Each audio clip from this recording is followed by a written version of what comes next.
Food sustainability and food security have become huge discussion areas that affect everybody, essentially.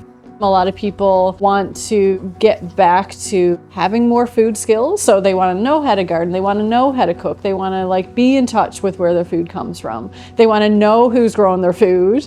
They get a lot of pleasure out of food, it's really meaningful to them, and they want to make it more local.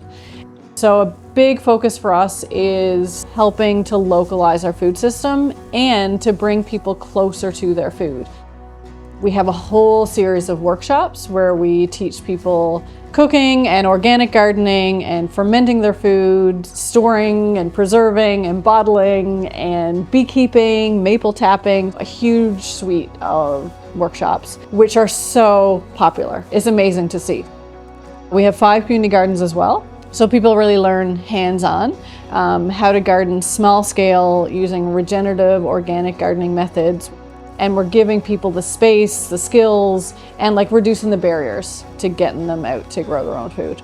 And that links really closely then to reducing waste. We encourage all of our gardeners and local neighborhoods to bring their kitchen scraps and their yard scraps to our community compost program. It seems like garbage to them, but to us it's really useful. It's a gift, really. And then that goes directly into growing local food.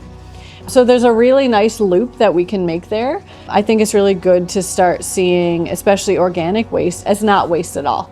We know that there's so much beautiful organic waste being thrown out.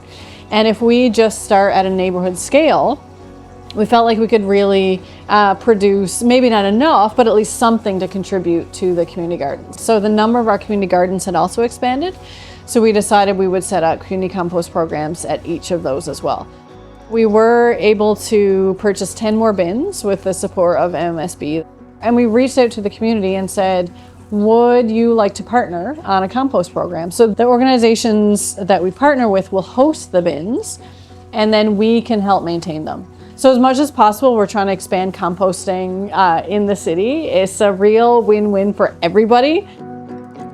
This was our first year growing. We had an amazing growing season in the summer. We've learned a lot, but we're hoping to grow maybe from, say, February to November next year. We have a really nice partnership this year with the Association for New Canadians. We're bringing newcomers in here. They're learning about, the local environment, how to grow locally. You can do so much more as an organization than as an individual. If I was just Katie Temple trying to do these projects, it would not happen. It only works when you work with other people. Humans are social creatures. We can do way more as a group. So find your joy and find other people who share that joy, and you'll achieve a lot.